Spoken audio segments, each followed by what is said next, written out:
Are you still talking about Jeffrey Epstein? This guy's been talked about for years. Jeffrey Epstein's life was full of scandal, secrecy, and abuse. Yet something seems so out of place. He always surrounded himself with prominent scientists, Nobel Prize winners, and Ivy League professors, even hosting figures like Stephen Hawking on his private island. Was this just one of his manipulation tactics? Epstein deliberately cultivated famous, influential people, offering them a good time on his island. But the definition of a good time depended on the guest. For some, it included sex, maybe even with very young underage women, especially since his own tastes ran that way. But for some, it would include meeting major intellectuals such as Hawking. However, this could be the case as well, that Epstein himself was genuinely interested in science. What do you make of the most release of Epstein documents? You tell me. Oh, man. I mean, surprising to see Stephen Hawking on there in some ways. But Why? I wouldn't know what Jeffrey Epstein would want with Stephen Hawking. A photo surfaced online showing late celebrity scientist Stephen Hawking enjoying a laid-back conference barbecue, except the gathering took place on Jeffrey Epstein's private island, Little St. James. Sitting next to him are two fellow heavy hitters, Nobel-winning physicists David Gross and Kip Thorne, with Harvard theorist Lisa Randall just out of frame. You might also remember Kip Thorne for consulting on Interstellar.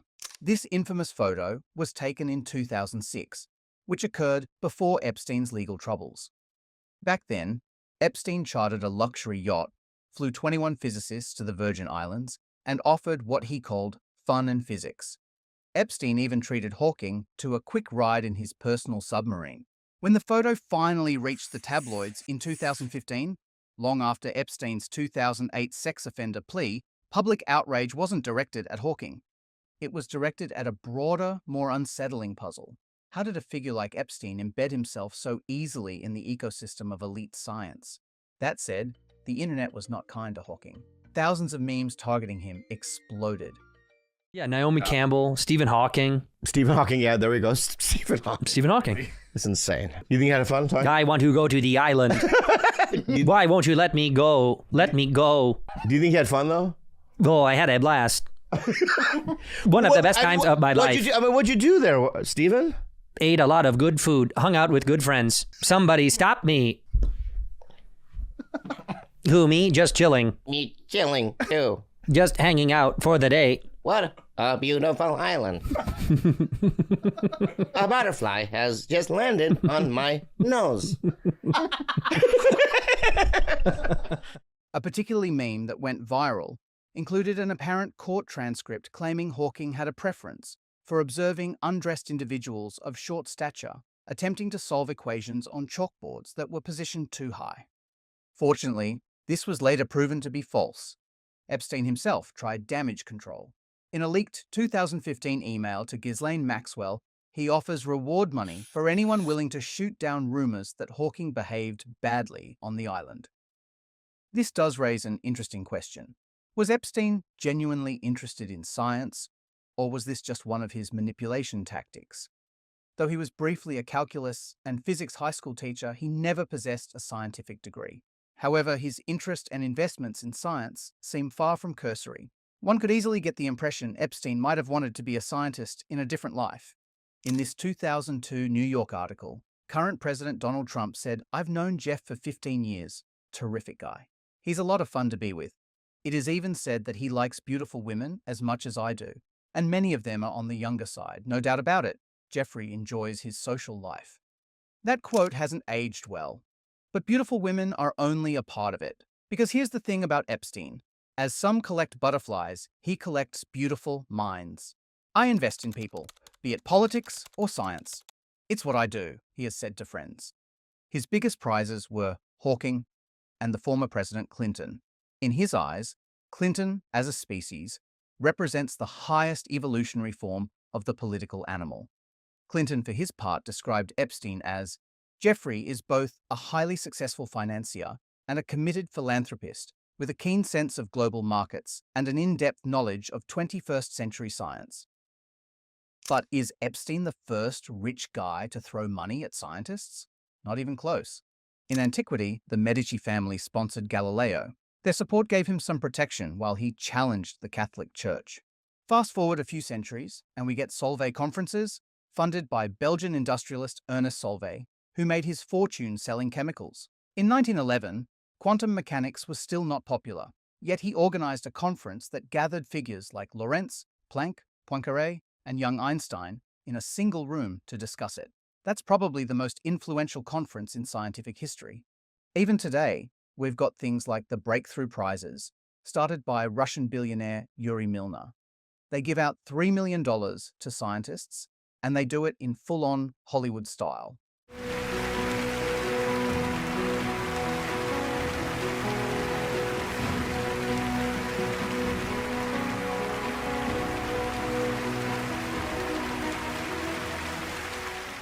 So, no, Epstein isn't the first private businessman to fund science, but the way he did it, blurring the lines between influence, reputation, and access, raises some uncomfortable questions we still haven't fully answered. One of Epstein's earliest closest ties in the science world was with Harvard professor Martin Nowak. In the early 2000s, Epstein gave him about $500,000, and when Harvard hired Nowak in 2003, he became director of a new math-driven biology lab, launched with $6.5 million from Epstein's foundation. The two were close. They reportedly visited Epstein's private island together, and Nowak once told New York Magazine, "Jeffrey has the mind of a physicist. It's like talking to a colleague in your field." Even after Epstein's 2006 arrest, Harvard declined to return the $6.5 million it had already received. Martin Nowak wasn't the only prominent scientist in Epstein's orbit. Another key figure was Lawrence Krauss, a theoretical physicist and best-selling author. Known for his work in cosmology, science outreach, and his atheistic movements, Krauss had a long and unusually public relationship with Epstein. Even after Epstein's 2008 conviction, Krauss continued to defend him, saying, "As a scientist, I always judge things on empirical evidence, and he always has women, ages 19 to 23, around him. But I've never seen anything else. So, as a scientist, my presumption is that whatever the problems were, I would believe him over other people. I don't feel tarnished in any way by my relationship with Jeffrey. I feel raised by it."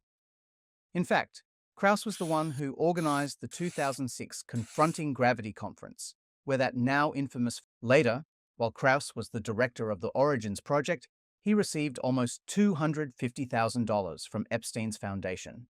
Krauss faced his own reckoning. After a series of sexual misconduct allegations, he resigned from Arizona State University in 2018.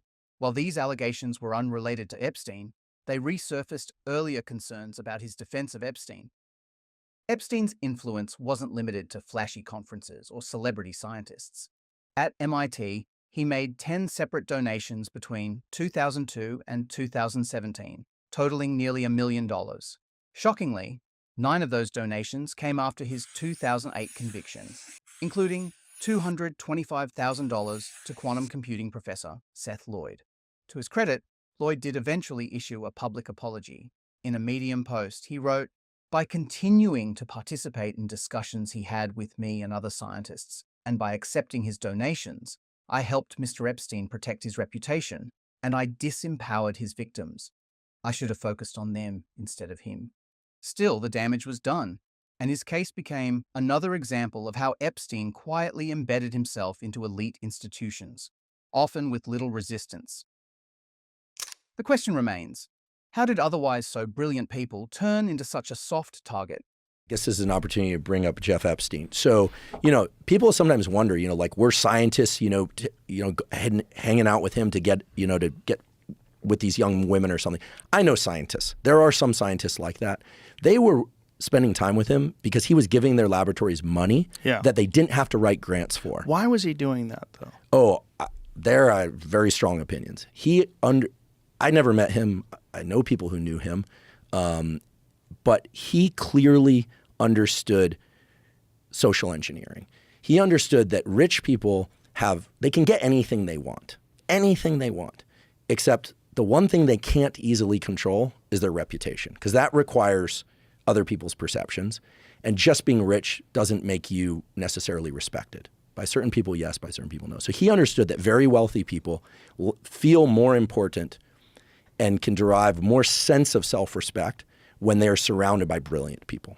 And he was very good at bringing truly brilliant people into that mix. People like Murray Gell-Mann, who discovered the quark, right? He's a particle physicist. I mean, head of the Santa Fe Institute, Nobel Prize. I mean, Gell-Mann used to pick on Richard Feynman. He was one of the few people who could maybe not verbally joust with him, but at a scientific level could pin that guy.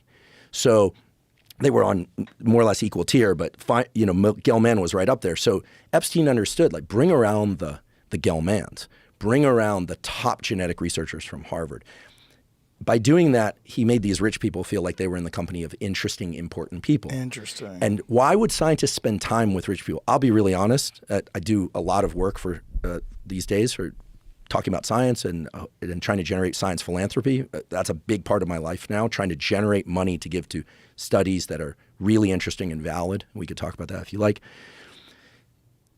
Scientists will show up to dinners that normally they'd rather be in their labs or writing grants or with their families, frankly, if there's the possibility of money being given to their laboratory, because then they can hire more people and do more science. Money alone doesn't drive good science, but the more money you have, the bigger margin of error you have. So if Epstein offered laboratories, $1 million a year for 4 years, to a guy of that wealth, as trivial. To a laboratory, that is 4 National Institutes of Health grants per year.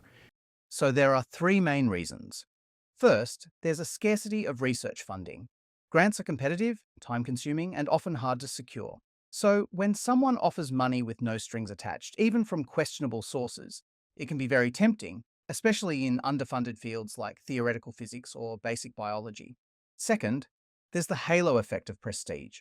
Once someone is seen socializing with Nobel laureates or donating to top universities, people stop asking questions. Association with elite institutions lends credibility, sometimes even to people who haven't earned it. Third, there's weak oversight in gift acceptance. Many universities didn't have robust systems for vetting donors.